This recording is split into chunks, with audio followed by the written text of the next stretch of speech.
Si le toca a un chico o a cientos, ¿y qué se va a hacer? Por otra parte, siempre está la ventaja de tener a todos los medios de comunicación que le echarán la culpa al gobierno nacional. ¿Acaso después de la cuarentena que se hizo y de todo lo que se consiguió durante ese tiempo, cuando la ciudad de Buenos Aires decidió abrir las compuertas para que se conviva con el virus, lo que pasa, las más de 11.000 muertes y todo lo que ya sabemos de estas últimas semanas, no se lo endilgan al gobierno nacional, entonces será muy fácil ir por ese lado y llevar a los chicos al colegio de la manera que sea y que muchos de ellos o los profesores terminen enfermos. Como no le muestran el mundo, se lo quiero mostrar muy brevemente. Son toquecitos rápidos. Ayer fue Israel, hoy vamos a hablar de España. Mire este informe para que tenga en cuenta lo que allí está sucediendo cuando hablamos de los colegios. Precisamente una semana después de que 8 millones de estudiantes volvieron a clases en España, hay 137 casos confirmados dentro de los colegios y 30 escuelas afectadas solo en el País Vasco. Y aunque la cifra aún es menor dentro de un universo de 28.000 colegios españoles, hay muchos padres que no están de acuerdo con las clases presenciales. Pero entre salvar la vida de mis hijos, o de mis padres que me han dado la vida, o de mis abuelos, y que el niño vaya al colegio, no hay duda. No creo que el derecho prime primero el de la educación sobre el de la vida.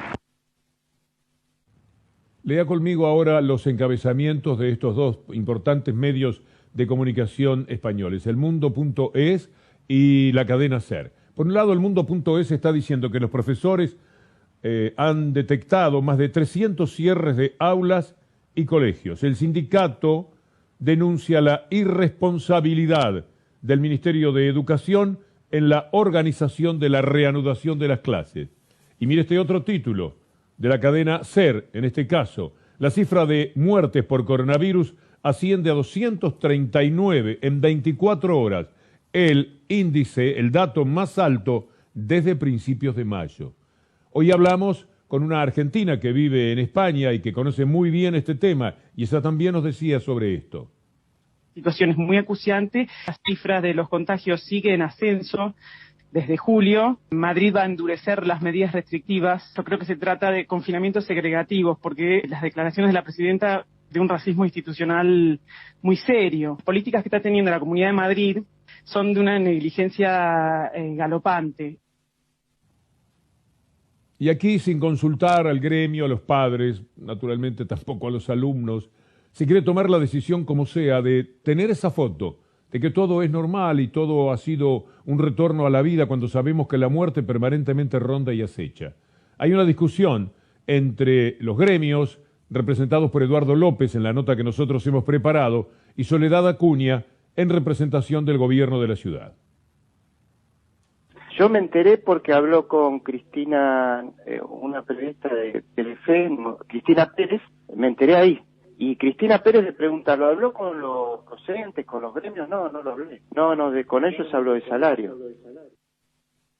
Reiteramos la información de último momento con la que comenzamos Telefe Noticias. La ciudad de Buenos Aires quiere volver a las clases en espacios públicos desde el próximo 28 de septiembre. Nosotros esta propuesta que hicimos tiene que ver con pensar que la escuela tiene que ir de a poco, gradualmente, volviendo a la presencialidad, empezando por grupos focalizados en los chicos que más escuela necesitan, aquellos chicos y chicas que han visto más afectada su vínculo con la escuela. ¿Quién va a ir a dar clase? Ella, que no es docente. La Reta, que solo pisa una escuela para hacer campaña. ¿Van a mandar los funcionarios a sus hijos a las plazas con papel y lápiz? ¿O los tienen en las casas con computadoras y conectividad? Voy. Esto que ocurre con las escuelas es algo que tiene que revisar ahora el protocolo que se ha presentado el Ministerio de Educación. Está muy claro que es un riesgo. Lo quieren asumir, allá ellos, veremos qué es lo que sucede. Quizás tengan razón, pero nosotros pensamos que es muy peligroso. Y en este caso lo es para los chicos y también para los docentes. Acaba de hacerse una huelga en Estados Unidos, en Nueva York, en el estado, en el que 1 millón de maestros pararon porque hay 300.000 alumnos que tienen coronavirus y no querían también ellos contagiarse después de enfermarse y morir unos cuantos de ellos. De eso se trata, nada menos. También se trata de la democracia, de la vida, de las ilusiones, de las esperanzas en momentos en los cuales hay complicaciones en el país y en el mundo como consecuencia fundamentalmente de la pandemia, aunque en la Argentina se agrega el gobierno neoliberal que precedió justamente a esa pandemia.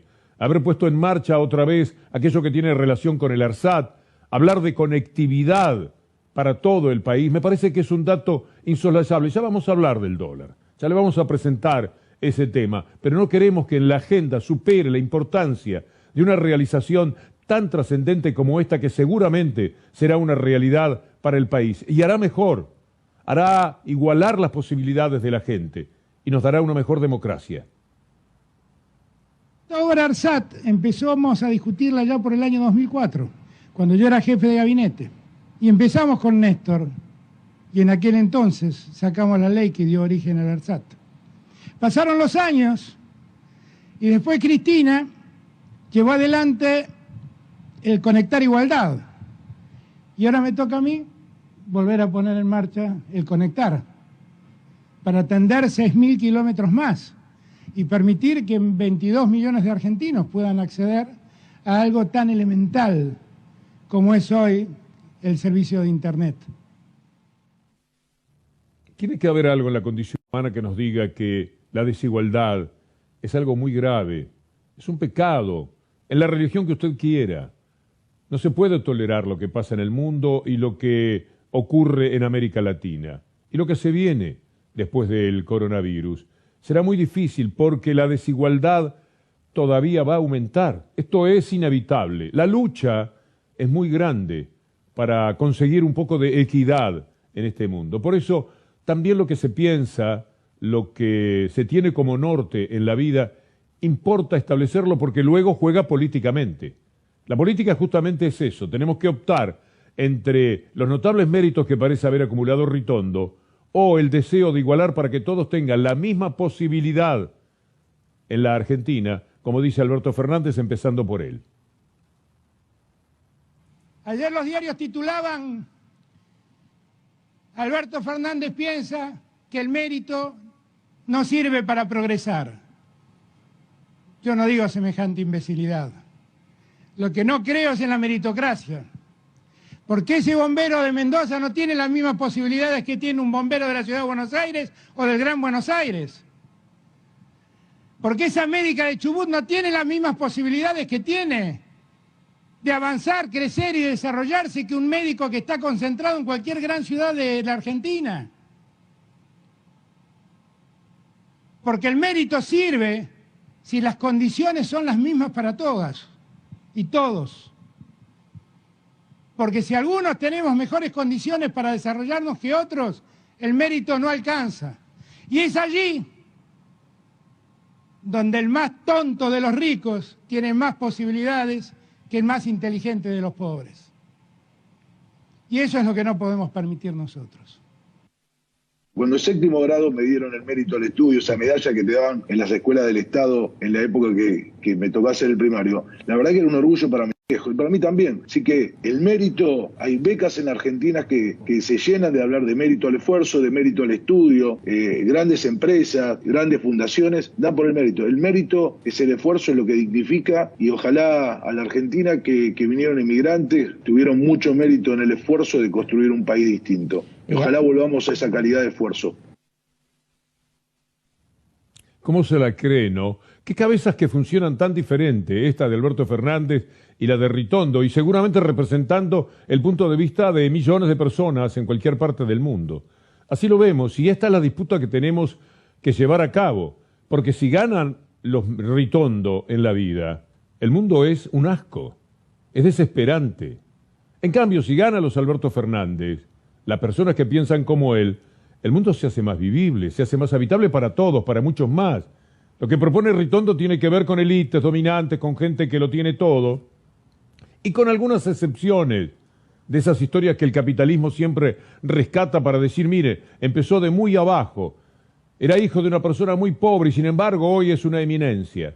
Sí, hay excepciones de ese tipo, pero que no vienen a hacer otra cosa que aquellos de confirmar la regla. Lo lógico, lo que hay que apuntalar es que si no se puede ser todos iguales, porque eso es imposible, siempre habrá diferencias, por lo menos las oportunidades que se tengan estén igualadas. Cuando las universidades están más cerca de la gente, se está igualando, porque no son las mismas posibilidades las del hijo de una persona rica de ir a una universidad donde se le antoje, así sea en el exterior, o la de una persona pobre, que muchas veces tiene que estar juntando los pesos para poder ir al trabajo, ya no solamente para mandar a su hijo a estudiar. Es tan sencillo que a veces cuando uno hace estos enunciados, tiene la sensación de ser demasiado redundante. Vamos a presentarles a el expresidente de los Estados Unidos, Obama, que también se refiere a esos méritos que algunos se endilgan y dicen, yo lo conseguí, yo lo hice, yo pude, ¿por qué no pueden los demás? Los que se quedan detrás, siempre este canto que se repite como un sonsonete para justificar la brutalidad de las diferencias que hay en el mundo. Obama ha dicho, entre muchas cosas interesantes y valiosas del expresidente de Estados Unidos, esto, por ejemplo. And you know, there are a lot of wealthy, successful Americans who agree with me because they want to give something back. They know they didn't.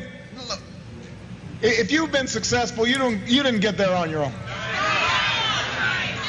You didn't get there on your own. I'm always struck by people who think, well, it must be because I was just so smart. There are a lot of smart people out there. It must be because I worked harder than everybody else. Let me tell you something. There are a whole bunch of hard-working people out there. If you were successful, somebody along the line gave you some help. There was a great teacher somewhere in your life. Somebody helped to create this unbelievable American system that we had that allowed you to thrive. Somebody invested in roads and bridges. If you got a business, you didn't build that. Somebody else made that happen. The internet didn't get invented on its own. Este tema de la desigualdad se relaciona también con el dólar.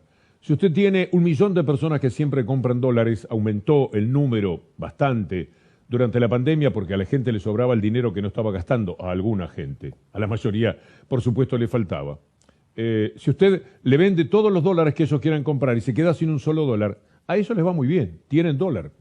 Lo ponen en el bolsillo, lo ponen en una caja y pueden estar más satisfechos. Ahora, hay por lo menos 42 millones de personas que se quedan afuera de eso. Y cuando el país se queda sin dólares, el país no puede producir. Si no puede producir, no tiene fábricas. Si no tiene fábrica, no tiene trabajo. Si no tiene trabajo, no tiene cómo darle de vivir y sobre todo cómo darle dignidad a la gente. También esto parece bastante sencillo. Pero a usted le están hablando durante todo el tiempo socarronamente de lo que fue la medida del gobierno. Una medida que tiene relación con lo que viene de arrastre, con todo lo que había pasado durante los 4 años. La realidad es que este gobierno todavía no empezó. Que disculpe Alberto Fernández. Están como en los partidores en esas carreras de 100 metros cuando le dicen, atención, aún no están corriendo porque todo lo que ha pasado ha sido acomodar los pies, acomodarse en ese lugar desde donde tienen que salir. Veníamos de la tierra arrasada del neoliberalismo y a los 2 meses se aparece la visita en el mundo entero del coronavirus. Entonces, entre una situación que venía de arrastre, cuando habían pedido decenas de miles de millones de dólares, más de 100.000 millones de dólares, pero se habían fugado más de 80.000 millones de dólares, ¿de dónde van a salir? Si se los llevaron. Se los llevaron los que obligan a ese tipo de políticas que lo despojan de todo a usted.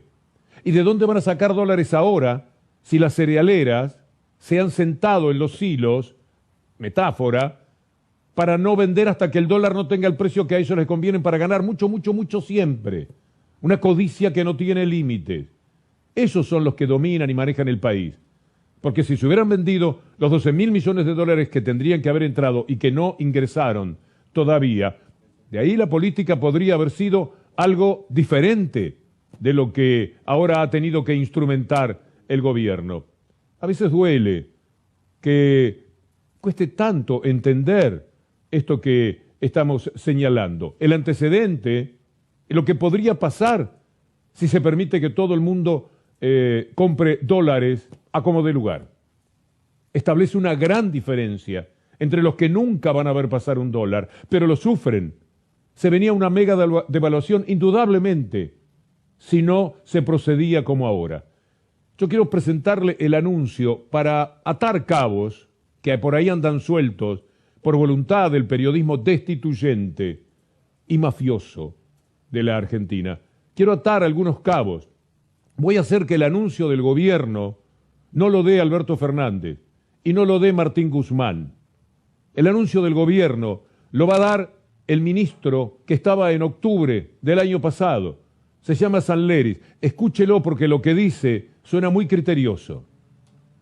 Los últimos días de la semana pasada observamos un aumento importante en la demanda de dólares, principalmente por parte de los individuos. Ante el riesgo de que este fenómeno se mantuviera esta semana, es que decidimos profundizar los controles en este frente. A partir de hoy hemos reducido a $200 mensuales el monto máximo que pueden comprar los individuos para atesoramiento. No se acordaba que los $200 vienen de entonces, del gobierno a cargo de la gerencia de Mauricio Macri, con este señor Sanleris.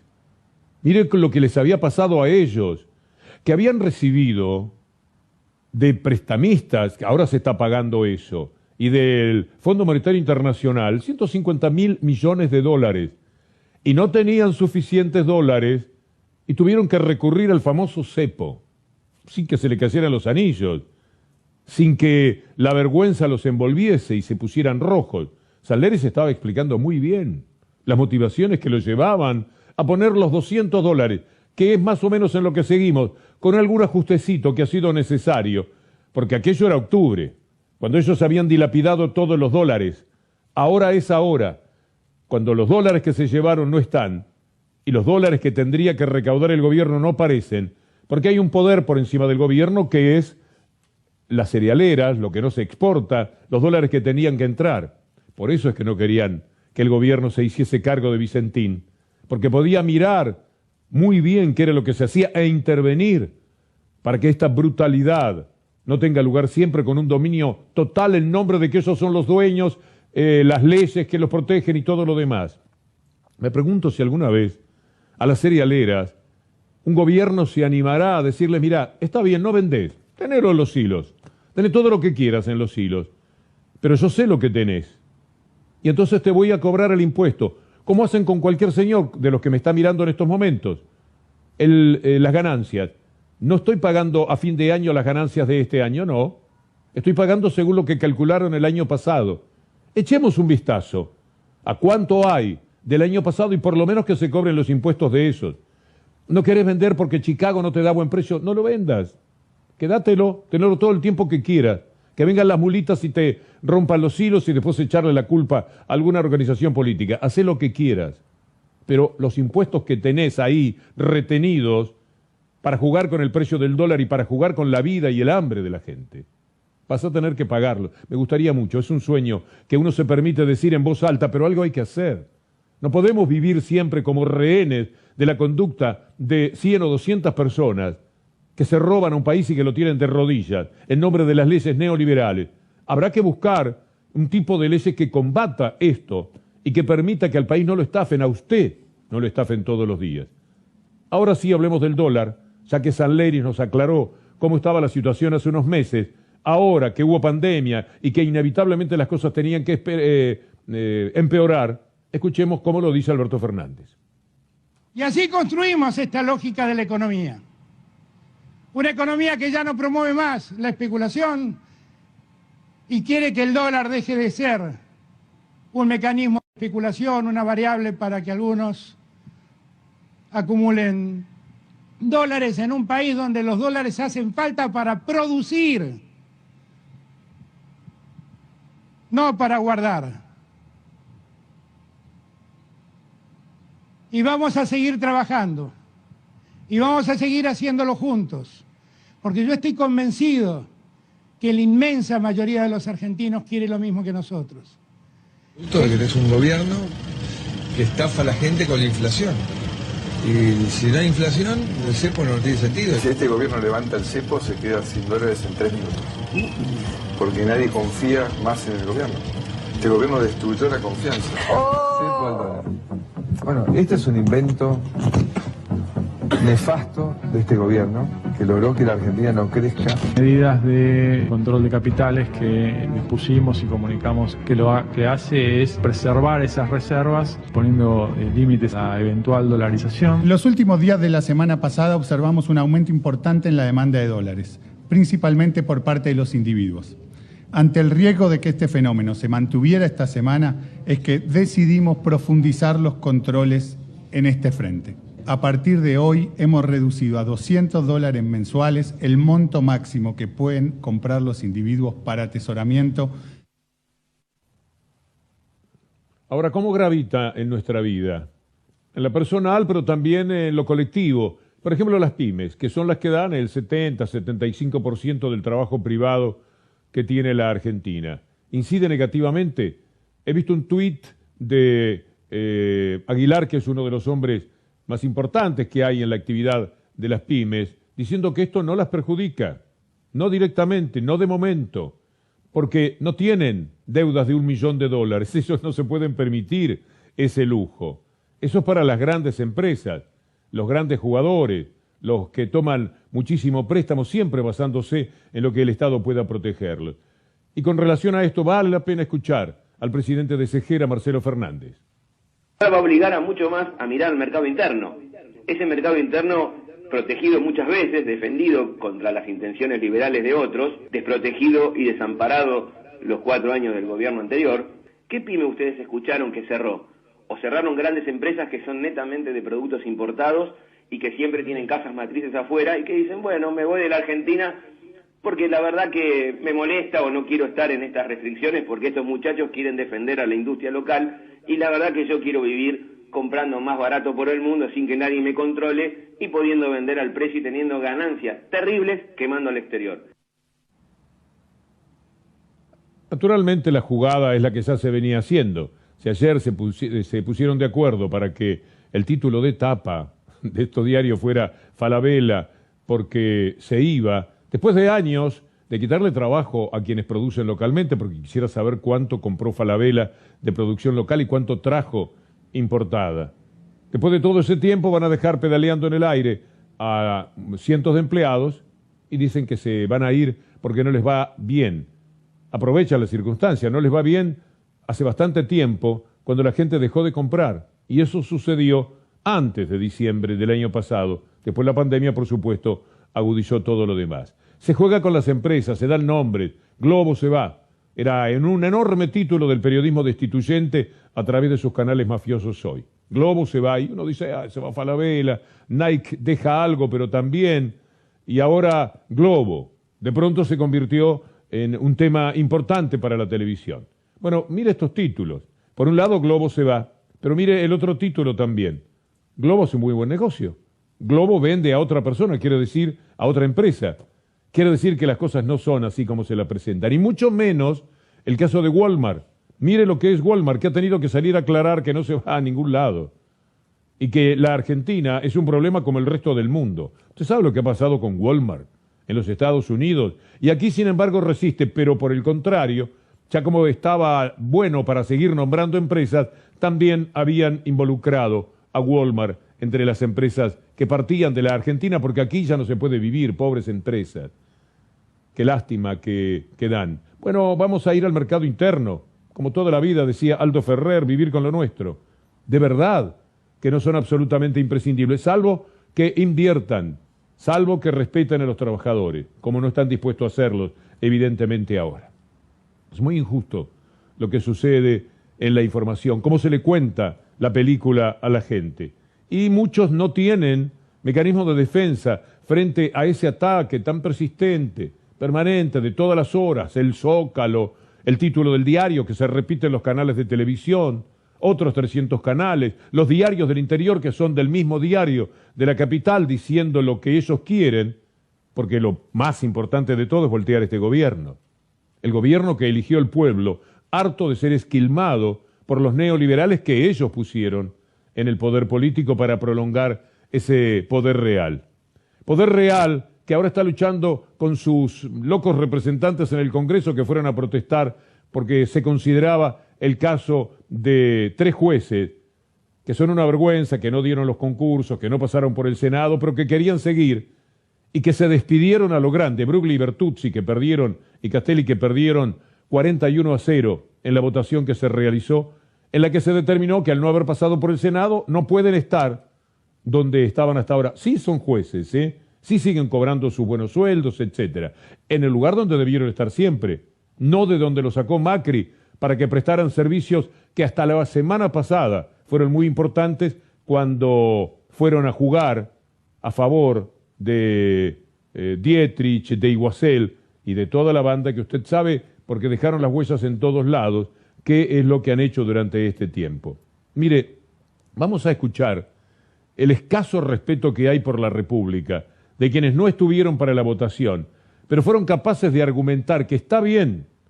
Es una senadora la que va a escuchar, que va a hablar naturalmente desde la condición republicana máxima que uno le otorga a quienes llegan al Senado Nacional.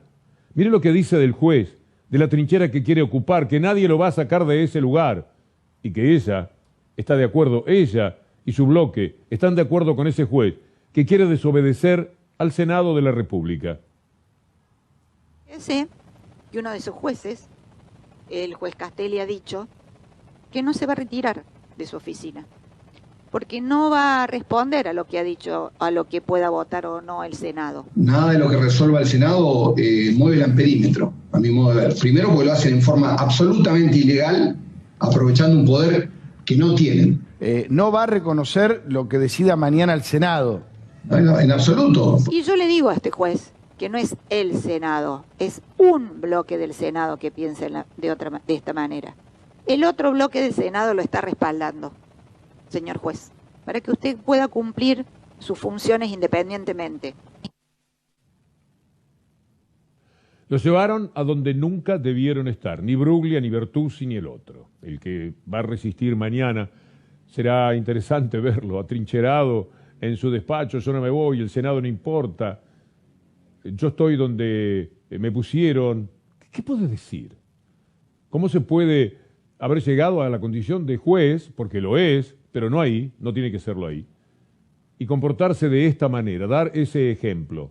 Él que habrá visto muchísimas veces pasar personas que tenían que cumplir la ley y que se iban con las manos esposadas, la que acaso merece alguna gente que en ocasiones determina que sean otros los que vayan a la cárcel.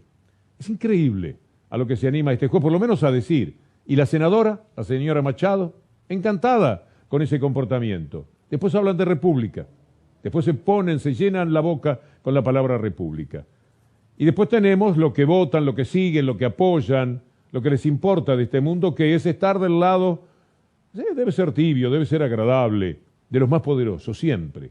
Para esto se dedicó Negri, a la política, para llegar un día de su vida en el que lucha a favor de 12.000 personas inmensamente ricas que lo ponen a él de servil, de rodillas, para que los represente, porque ni siquiera tienen que dar la cara, porque la cara la pone este personaje de la política. Para eso. Esto era lo que soñaba cuando tenía 20, 22 años y estaba en el comité nada menos que del doctor Alfonsín. Para esto. Escúchelo. Yo estoy absolutamente en contra. Absolutamente en contra. Un nuevo impuesto, tiene otro nombre, es un impuesto, un impuestazo, por más que sea por una sola vez. Usted tiene impuestos extraordinarios que también nacen para aplicarse un solo año, después quedan toda la vida. Se ponen un nombre de esfuerzo, pero que además está lleno de inconstitucionalidades. Hablan de 12.000 personas, nadie sabe bien cuánto es. Nosotros como principio estamos en contra de eso, creemos que va en el sentido inverso de dar una señal a las inversiones. Para esto llegó Negri a la política, pensar que hasta quiso ser gobernador de la provincia de Córdoba y que en algún momento se sentiría presidenciable, podría ser un candidato a vicepresidente potable, se verá él mismo, para defender a 12.000 ricos a los cuales se les pide una vez una pequeña parte ínfima de lo mucho que tienen. Y ahí está, abrazo partido. Vamos, Negri, todavía. Vamos, que así seguramente se podrá sentir algún día orgulloso de haber estado en un comité de don Raúl Alfonsín. Amigos, quedan con Pablo Dugan. Hay mucho que hacer. El programa de Gustavo Silvestre, con algo que mostró ya Pablo Dugan sobre Cristóbal López, está impresionante. Y muchas gracias, como siempre, a Julián Capazo, a Anabela Sánchez, a Leandro Gabriele, sin los cuales y la cámara de Sergio González no podría haber hecho este trabajo. Gracias y hasta mañana si Dios quiere.